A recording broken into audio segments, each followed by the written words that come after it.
आपण पाहत आहात महाराष्ट्र प्रतीक्षा न्यूज.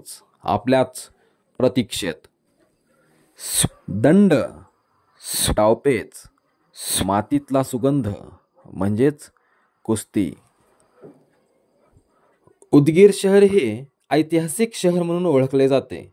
या शहरात विविध धार्मिक, सामाजिक व सांस्कृतिक कार्यक्रम घेतले जात असून यातच भर म्हणून आडत व्यापारी वेलफेअर असोसिएशनच्या वतीने जंगी कुस्तीचा सामना ठेवण्यात आला असून या कुस्तीत अनेक कुस्तीपटू व कुस्तीप्रेमी प्रेक्षकांनी आनंद घेतला असून यावेळी मंचावर आडत व्यापारी असोसिएशनचे पदाधिकारी, सामाजिक पदाधिकारी, राजकीय पदाधिकारी, पत्रकार, नागरिक मोठ्या संख्येने उपस्थित होते.